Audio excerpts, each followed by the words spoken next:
Welcome back to Quintessence Virtual Retreat, Spiritual Journey. I am so pleased to be joined today with Caitlyn Cook. She is a mindful sexual practitioner. And we just want to thank you for joining our discussion around how, really connecting to ourselves in a spiritual way and a deeper way can transform and uplift our lives. And I would love to just start this session and time together with just taking some breaths and breathing in all the goodness around us.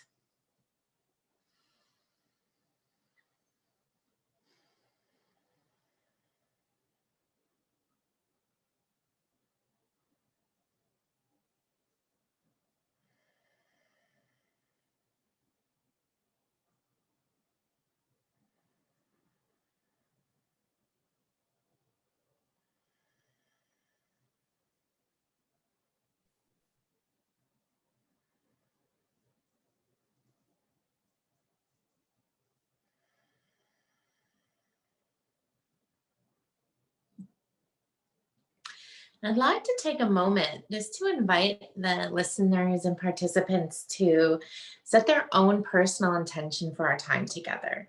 This way, while you're listening to the conversation, you can really be kind of extracting nuggets of wisdom that pertain to your own life and where you're at in your own journey. I also want to thank you. Thank you for taking this time to invest in your own spiritual growth and your spiritual essence, because I know that when we do this, it not only has a profound effect on our own life, but the people around us as well. And so it has a rippling effect throughout the collective consciousness. And this is together how we up level the vibration of the entire planet. So with that, Caitlyn, I would love to hear a bit more about your work. Well, thank you so much for having me here, Maggie. I'm really, really happy. Thank you. My pleasure. Yes, I can share about my work. So I am a mindful sexuality and embodied spiritual healing practitioner and facilitator.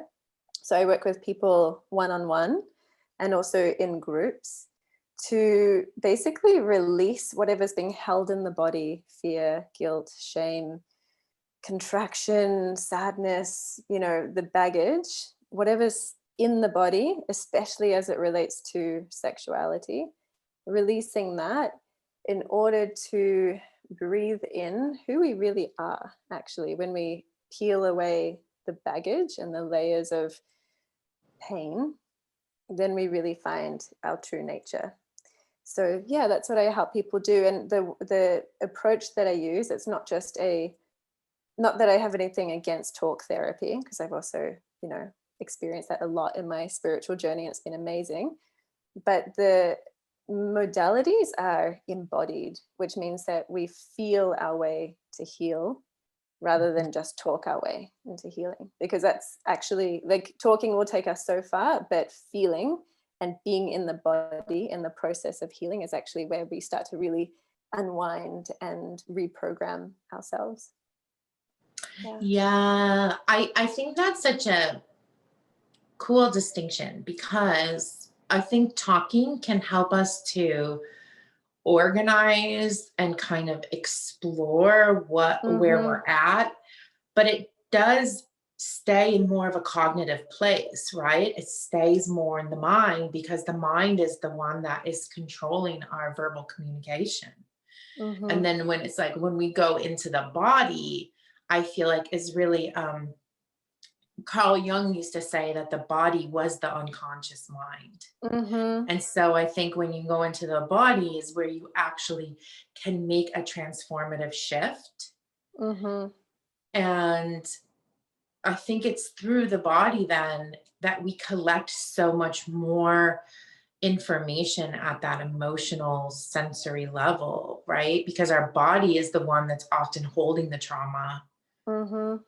And our mind is just processing, is just a processor, is how I kind of perceive it, and a beautiful processor at that. But it's like there's so much information that the body is holding.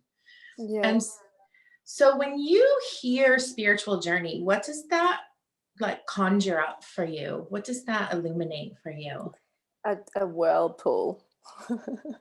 A tornado. Yeah, for me, I mean, spiritual journey, maybe there's a part of it that for me kind of feels like sunshine and breezes and like tenderness and gentleness. And that definitely is part of it. But spiritual journeys are like things that eat you up and spit you out and not as the same person. And that's the whole point. Yeah. For me, like my spiritual journey began not with breezes and sunshine. It began with depression, anxiety, disordered eating, horrible body dysmorphia, and incredible body shame. And that's where my Mm. spiritual journey began. And it's like that for many people, you know, like I would not have bothered to open the door of my inner world and of the spiritual world, because also I wasn't spiritual at the time at all. But unless I had this monster, I wouldn't have gone there. And so for me, spiritual journeys are powerful initiations into who we really are, and it's for the courageous. This is why I think that they're kind of monstrous, because you have to be brave in order to meet that monster, and you have to be Yeah. brave to actually step through and allow yourself to be chewed up and then find light on the other side, because that's the beauty of it. It's a poem. I think a spiritual journey is also a poem where it feels like it's the dark night of the soul. It feels, and it is, like it can be really, really hard. But on the other side of that, the paradox is that there is incredible light, joy, peace, sweetness, ecstasy, bliss, like, you know, the beautiful stuff.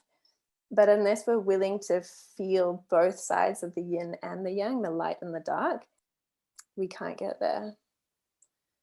So yeah, I feel like spiritual journeys are very much about the light and the dark. And maybe that's part of the poetry. It's like the wholeness, you know, we're actually coming back to wholeness, not just the pretty happy me, but also the part of me that feels pain, the part of me that's been carrying these stories and this baggage. And now's the time to let it go. Yeah, and so I'm thinking like it's kind of like the spiritual journey is that connection to wholeness. Mm, Like through the experience, it's almost like on a spiritual level, the experience connects us in a deeper way to the wholeness within ourselves. And then the wholeness within ourselves is kind of mirrored in the wholeness within all of existence in a way, you know? yes. Yeah. And it's interesting because, often it's like these experiences are somehow triggering like something that has been kept within us that Mm-hmm. needs to be unpacked, you Yeah. know? And so the outward experience is really just like a reverberation of something inside of us that is already numb or disconnected and Mm, needs to be like enlivened. And so I see it as kind of an invitation, like an invitation to go into the darkness to gain a sense of power or something that we have maybe abandoned, and then claim that, and bring it more fully into our lives mm, so that we can be more present. I think is the ultimate, like we can fully experience this earthly realm, whatever that means, in like a full sensory experience, so that when we depart, we're like, yeah, I fully was there. I was mm. fully in it. I showed up, every day to the best of my capacity, whatever that meant, even if that meant showing up for the grief or showing up for the anger. I Yeah. was there and I was present for my life, instead of like, well, I just lived a life and it was really a series of masks that I wore to try to get acceptance and Yeah. validation and fulfill the void with something external. Yeah.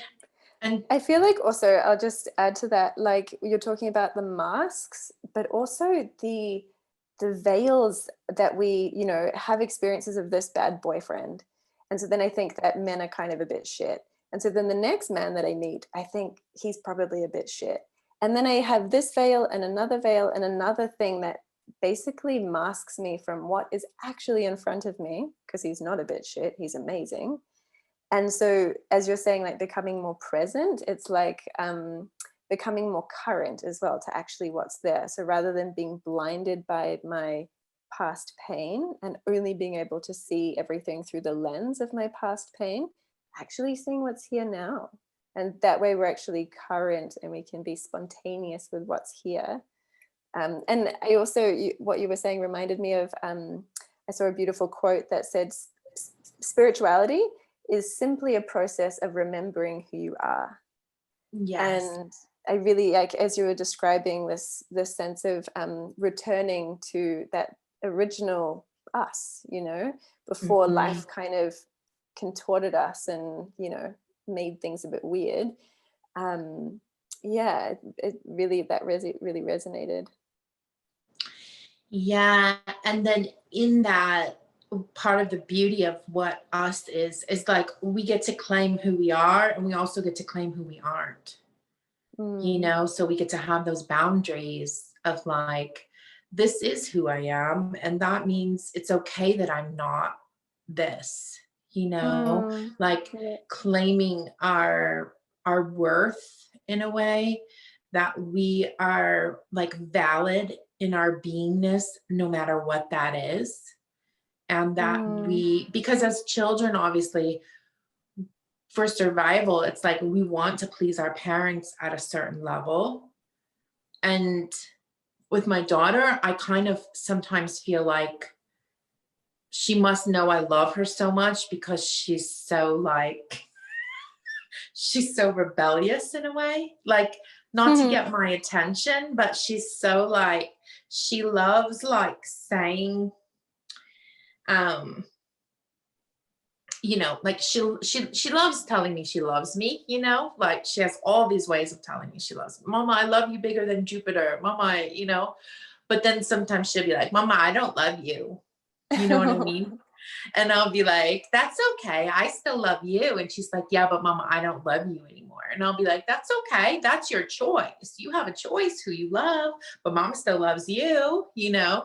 And so I'm saying that because it's like, I feel like she feels safe enough with me that she can play in that. And I feel like so many children are, I'm not saying I'm an amazing parent because I definitely have my, you know, whoopsies and all my things too, right? But I'm just saying, like, I think sometimes as children, we're working so hard to get the acceptance of our parents or the validation or the attention that then we kind of like project that onto the world, right? And then we're trying to become something so the world validates us and gives us attention, and, right? And then we lose our kernel of who we really are in that, you know? So I like this idea of like, it's really remembering who you are, right? Yeah. And so I'm wondering in that, like, kind of how did this spiritual journey start for you? Yeah, so I was in my mid-20s and extremely anti-spiritual. I was raised as a Christian and actually had a really strong relationship with God. And I say Jesus was my first boyfriend. Really, I was in love with Jesus and in love with God as a teenager. And then I had a breakup with God when I went to London when I was 18. And then I just became extremely anti-spiritual. And that's actually when I first started with my disordered eating. I think like the same week that I had this breakup with God is the same week that I started to feel like, if I can't guarantee that I'm loved, like if I don't know that I'm loved no matter what, then how can I be sure that I will be loved? I will be thin and then people will love me because I'm thin. Like as you're saying, like how can I, now that I don't have this validation from within me, how can I get it? If I'm not giving it to myself and if God's not giving it to me anymore, because I think God doesn't exist, then it must be people, everyone else. So then I went on this big journey of trying to impress everyone else and got extremely depressed and anxious in the process. And then that's what brought me into mindfulness therapy. I purely psychological purpose for me. Like I wasn't anticipating spiritual life at all. But of course, with mindfulness, it's a more spiritual kind of psychology, because they get you to meditate. They get you to watch your thoughts and sense the separation between yourself and your thoughts. And if I'm not my thoughts, then what am I? And so then I started to feel myself as this like larger presence that is not just my mind. Anyway, but then after that, I really enjoyed the mindfulness therapy, but I could feel that my body wanted to participate in the healing, not just my mind. And then I found this festival and went to a workshop, a tantra workshop, and knew that I had to go. It was at 8 a.m. I'm not a morning person, but I went to this workshop in like cold morning camping. And then there were workshops all through the retreat of the same teacher, and I went to every single one of them. And yeah, it was really like feeling like I'd come home. And I guess this is kind of like echoing what we were saying before about remembering who you are as part of the spiritual journey. I really just felt like I was like, this is what it feels like to be myself and to be in peace. And like, I don't have to be afraid of other people, and I can play. And I felt like I was a child again. And that was kind of the beginning of I'd say the mindfulness therapy was like the beginning. And then the like tantric, more sacred sexuality work really started to skyrocket my healing and my spiritual path. And then it continues, then it goes like much beyond. But yeah, that was the beginning. And so can you kind of talk to us a little bit about Tantra and the sexual healing part? Yeah. I actually went to a Buddhist college, Naropa, that was started by a Tantric Tibetan master, but he was more in it was more sensory. It wasn't the sexual aspect.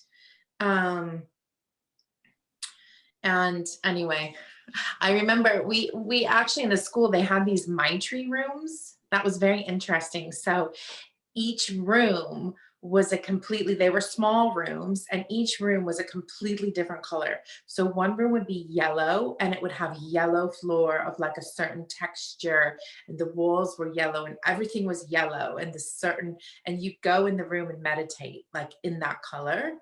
And that's so cool. this class was always full, but I've always been one where like I get bored in my classes. So I'd like go use the restroom, and then it was at night. So I would go sneak into my tree rooms and just go be in them by myself. And it was so interesting to just like go meditate in a room that's completely yellow, like the ceiling's yellow, everything is, or everything is red, everything is, cool. and just take in that overload of your senses kind of. And what is that like catalyze inside of you? What is that? How do you feel in that color? And so I'm just curious about that, your path of like Tantra and the sexual part, and what, how explaining it to us a bit more. So I wouldn't say that the explorations in my spiritual path has been purely tantric or traditionally tantra. More sacred sexuality, which includes inspiration from tantra, but it includes much more around it as well. Basically, how I can describe it, it's like allowing the spiritual path to include all parts of you as divine. And that's kind of like a real precept of Tantra, that all of us is divine. From our prayer and our meditation and our yoga to our orgasms, our shitting, our emotions, our grief, all of it is sacred. And all of it can be a pathway to remembering who we really are, which means often it's like there are doorways, and often what happens is we contract at these doorways, whether it's an orgasm. Sometimes we contract and we don't really let ourselves be totally free. If it's pain, we contract because it hurts and I might be obliterated by this pain. And so I try and resist it. Sadness, sadness doesn't feel good either. And also, what if I'm sad for too many days in a row? Like, maybe that will mean I'll lose friends, or, you know, whatever. Or like, cool people aren't sad, interesting people aren't sad, charismatic, like, people with lots of friends are not sad, so I shouldn't be sad. But all of these things can be incredible pathways back to who we really are and to our power, actually.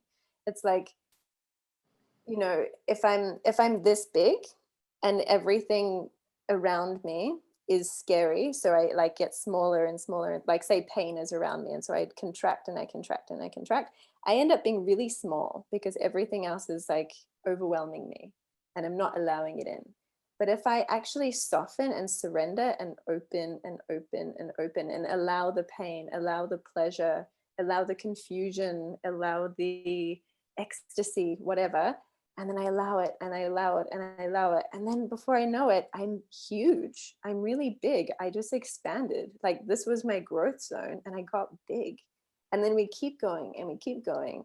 And then it's like that's how we become the size of the universe. You know, I wouldn't say I'm there at all. But the more that we can open and surrender to, the more godlike we become. The less resistance we have to any part of ourselves, the more godlike we become. And it's not about like just accepting everything and being passive. It's about consciously digesting. Like, one of the things with emotion is we don't really allow ourselves to digest the sadness, the anger, the confusion, the overwhelm. And so they get lodged in us. And if you can imagine, like, we're like this hose pipe, and then we get this little like anger lodged in us, and we don't really digest it. We don't really process and release it. So it just gets lodged there. And it's like anger from when my mother said something to me when I was 10 that I got really angry, and I couldn't tell her because I was afraid she would not love me or something. And so then I just kept it, so unconsciously. And then there's some sadness, and then there's I desire for someone, but I don't know what to do with it. So then I just like, keep the desire down here. Or joy and laughter. It's not okay to be really like loud when I laugh, so I keep my laughter in. And then before I know it, this hose pipe is jammed up. And if you can think of the water as like life force, there's very little space for the life force to get through me because there's so much crap. And so what sacred sexuality and this tantric work really encourages is to digest the stuff that's in the hose pipe by feeling it, by using breath, sound, and movement to actually digest what's in there. Because it's not going to kill you, it's just going to open you to be larger. And then like the feeling of life force flowing through the body again is ecstasy. You know, it's that feeling of coming home, that feeling of remembering like, that's what it's like to be me. And it's okay to feel pain in the process. It's like pain is not our enemy. It's the resistance that is the thing that makes trouble. Yeah, because the pain is like information, kind of, right? Mm-hmm. It's just like sensory input. It's just, yeah. And so, you know, that's something that's really interesting in both like birth and for some women who have like very painful menstrual cycles, because I had really painful menstrual cycles because I had a history of sexual abuse. So I had a lot stored in my in my female organs, right? And so every time I would bleed, it would like come up, and it would be like it would be so intense, you know, where you're like literally going into shock, right? You're like cold sweat, shaking, throwing up, you know, all of the things, right? Yeah. And what I learned through that experience was that when you fully surrender to that, you actually come out the other side in ecstasy. It actually opens you up because your body knows how to handle the pain. So it's like if you fully go into the pain, you release hormones. And then I would get to these like really ecstatic places through the pain, right?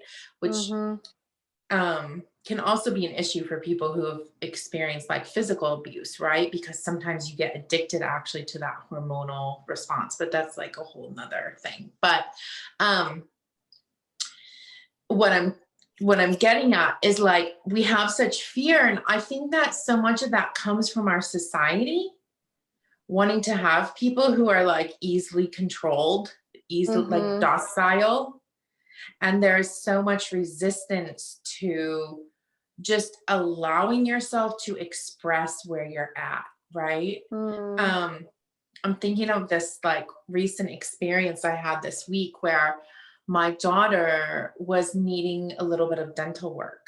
And because of COVID and like all the things, it kept getting pushed back and pushed back. And we live in kind of a rural area where there's very few providers, like dental providers for children.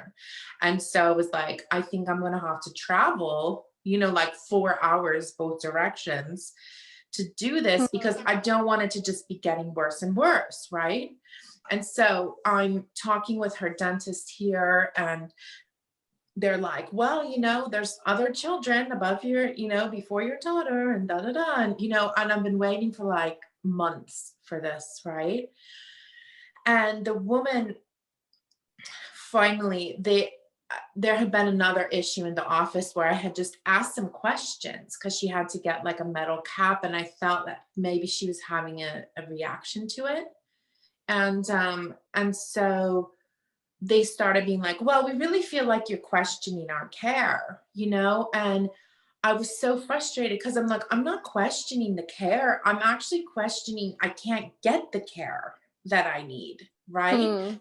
And I really felt like they again were trying to like put something on me that really wasn't true. And I'm just here like trying to advocate for my daughter. And so I start crying on the phone, like kind of a ferocious cry, like where you're crying but you're kind of angry but you're frustrated, you know what I mean?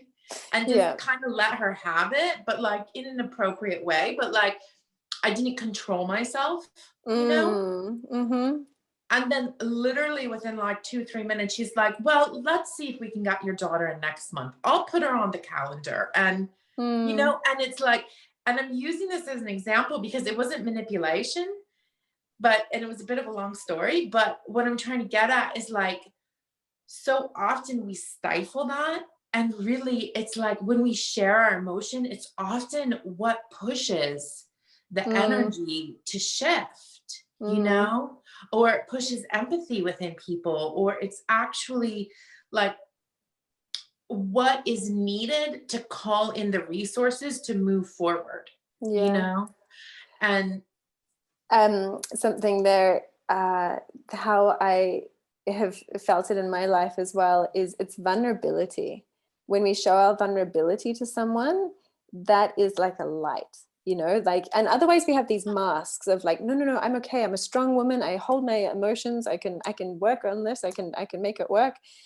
Or I can just actually let you see my heart, and my heart is scared. My heart is in pain. My heart is wondering how my daughter is going to feel, in a month when she still hasn't had her dental care. So yeah, like actually letting people see that vulnerability rather than trying to be this mask. I think it's I a think beautiful story. I love that. that I think that is 100%. And it's like every time, because I was so conditioned within my family to not have these emotions and it Mm-hmm. wasn't okay. They didn't like it. It was uncomfortable for them.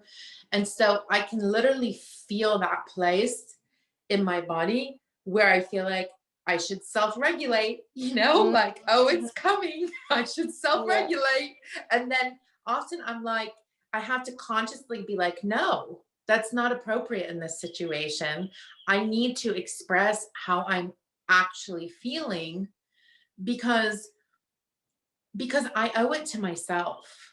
I owe it to myself to be vulnerable for the people around me, because it Mm-hmm. goes back to what we we're talking about, because that's how we show up for our life in a full way, right? Just Is being to be, present with what's real.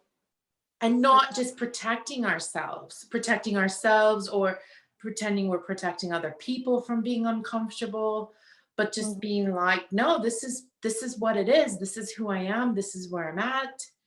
And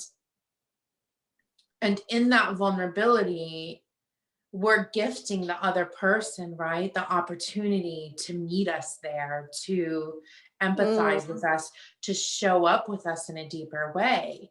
And I can see that translating into like partnership, intimate partnership, right? Like so many times we want to be like who we think we should be from the movies or whatever in our relationship, because it's really our only like role model sometimes for relationships. Yeah. And in reality, just being really vulnerable, I'm so surprised with my husband, like how many times that's allowed him to also shift instead of us both being in this kind of standstill energy together, you know? I love the word intimacy is into me, you see, which means into me, into my reality, into my heart, into what's actually real for me, not this like mask of who I want you to see and who I think you want to see, but really who I am. And so, yeah, what you're describing, I totally agree with. Absolutely. And it's scary. Vulnerability is so scary because it feels like if they reject me there, then it's like the core of me is being rejected, and that can be very scary. Oh, yeah. But this is why it's so important for us to be our own lover as our first number one lover, and then anyone else that's around us is kind of like a second lover or a second friend, you know, like I am my first best friend, and I never abandon myself. I never reject myself. I always say, it's okay that you feel this way. I still love you. It's okay that you didn't get the job. It's okay that you are afraid. It's okay. I love you. And then if anyone else around me says, well, I don't love you anymore, it still hurts, but it doesn't hurt as much as because I still love me. But if I don't, then there's no love here and there's no love there. Then I'm in all sorts of pain. And this is where I got myself into a lot of trouble at the beginning of my, you know, when I broke up with God, because I didn't know how to love myself. I didn't have love from God anymore. And so I only looked to others, and to get their rejection or to get their judgment just hurt so much because I didn't have love anywhere else. And that's why, yeah, it's like, I feel that's also really a big part of this like sacred sexuality work as well, is becoming your own lover, becoming your own best friend. And the external world is one thing, and your internal world is actually kind of the home base that we cultivate, not just our, because you know, it's like our senses are all looking out. Our eyes look out, our ears hear everything around us, our touch is all about like what's around me. And we don't often actually turn our senses inward, turn my eyes inward, my ears, and actually just feel and sense what's here. And we're always thinking about like, what am I doing today? What am I doing for work? How many new clients do I have? Like, you know, my mind can so easily be on the outside world rather than actually being like, and how is Caitlyn feeling? And what does Caitlyn need? And how can I serve you? And like, what words do you need to hear? What reassurance do you need? And actually give that to myself. So yeah, love. Yes. We need So it. in that, it's like in that way, meditation. And also I'm thinking of like, you know, clairaudience, clairsentience, clairvoyance, these intuitive techniques are kind of those sensory stimulus turned inward in a way. Yeah. Yeah. And so when we enliven that, it's like through meditation, through and we think of meditation again so much like sitting on the cushion straight back, right? You can meditate in your bed. It's really just turning your gaze inward. Yeah, you can You know? meditate when you're touching your vagina. I do Yeah. a lot. Yeah. Yeah. Well, because that's a portal, right? It's a Yeah. really big sensory portal. And I Yeah. have that again, like allowing that, because it's also our vagina and like our clitoris, right? Is such a huge, powerful nerve center of like information, of relaxation, of Mm. embodiment, of pleasure, of release, Mm. right? Like, Yeah. and so yeah, to claim that center as like a power center in our body. Mm-hmm. Yeah, totally. And the vagina, or also the Sanskrit word is that includes the vagina, the vulva, and the womb is yoni. Um, that whole center is you said the word journey or a portal or something. Mhm. It really is when we bring our meditation to that part of our body and allow whatever needs to unwind, because we store so much stuff there. And also, men store a lot in their testicles as well.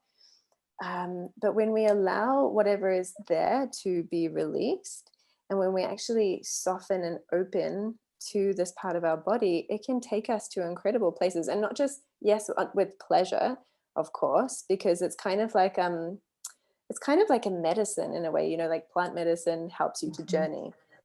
When we're in orgasmic states, we can journey, we can access parts of our psyche and our spirit that ordinary reality we don't.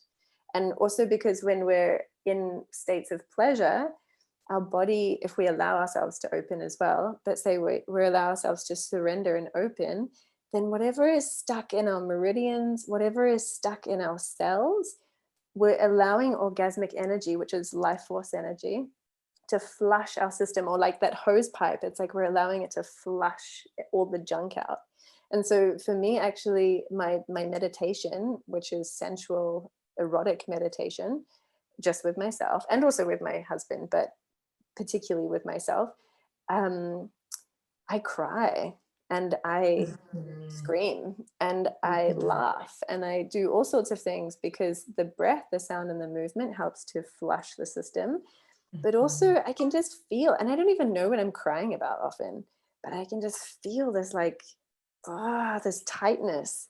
And then I just let Yeah. myself go. And so the pleasure it's a funny thing, because the pleasure mixes with pain, and then the pain mixes with pleasure. And it becomes, like you were saying with birth, this ecstasy that when we really surrender, it heals us. And it's beautiful. Mhm. Yeah. Mhm. And it's like a gift that we're born with, right? Like Mm, we are born, and as much as religion or society or all of these things want to make sex either about just men's pleasure, right? Or about power, right? mm-hmm. But really, I think owning it as a medicine, owning it as your own like portal to yourself, you Mm-hmm. know? I know in Tibetan medicine, they say like the innermost part um, of the woman is connected to like the tip of the lingam of the penis, and so it Yeah. really is that connection of the heart and the heart.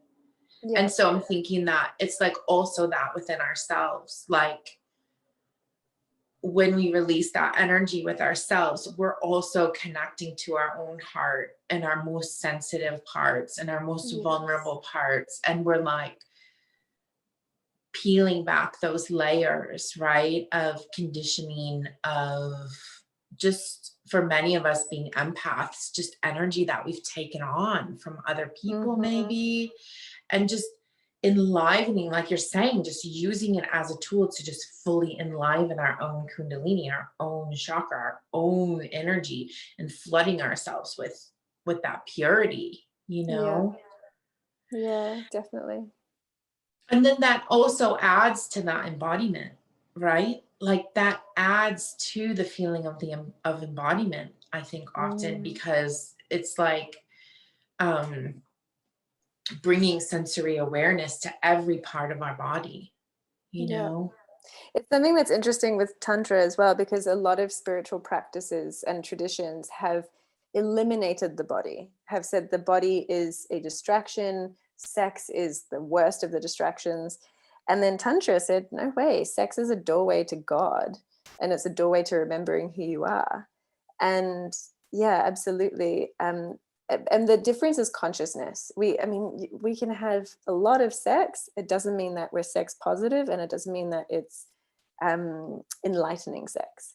The difference is when we bring consciousness to our touch, to actually being present when we're there, allowing the full range of our truth, like our pain and our sadness, to be there. And if it wants to move, it moves. And then, yeah, really surrendering to what's there, opening our mind, our third eye, opening our heart, and opening up our sex all together. And that's how God gets in, basically. And so can you speak about, like, you know, the masculine feminine relationship, and also, like, how do we create this? Because for me, I think so much of it is around embodiment, getting in your body at first, right? Like, how do you actually sense your body, right? So there's that whole pathway. But then, like, how do you create a safe environment where you feel like you really can let go to that extreme level, you know? Yeah, what creates safety? Yeah. I think for me, it has been a journey of acceptance. When it's unsafe, it's when it's like certain parts of us are not welcome. Yes. And then it, to show that, it would be bad, and then that's dangerous, and then that's unsafe. Yeah. But if we say to ourselves, yes, it's okay, and like what you're bringing is okay, it's welcome, that's what creates a safe space, that welcoming acceptance. And it's not like we can just be like, okay, I'm going to create a safe space, everything's welcome. We can say that, but actually genuinely being accepting is a different thing, and it can take practice, and also like tasting a little bit at a time.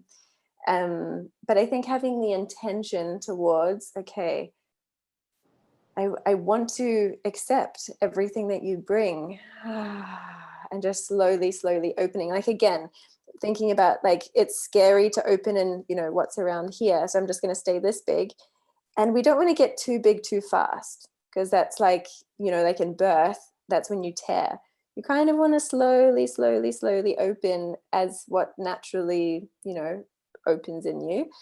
And then just trust that over time you will open to fit the whole universe of yourself inside. But yeah, I think it's the safety is about acceptance, the willingness to accept. Yeah. And it starts within yourself. Yes, right. It starts with the self-acceptance and fully welcoming all parts of ourselves. Yeah. You know, because if everyone around us accepts us, great. But if I don't accept myself, I won't be able to feel the acceptance from anyone else. Same with love. Everyone can love me around me, but if I don't love myself, I still feel unloved. And the irony is that if I love myself and no one loves me around me, I still feel loved. You know, like, it's really all about our self-love and our self-acceptance. It doesn't mean that, of course, we don't want other people to love us, and it's nice to have that, but it's all about our self-connection. Thank you so much, Caitlyn. This has just been such an amazing conversation around how we need to show up for ourselves and really embody whatever it is that we're feeling, right? Like, we need to really allow all of those minute sensory stimulus to get louder until we can express them, you know? Yeah. And be curious about what is it that we're feeling, so that we can become more and remember who we are, you know? Yeah. Yes, on the journey. On the journey. Yeah. I would love to just integrate this again by just breathing it into our bodies and sending it out as a prayer. Beautiful. Yes.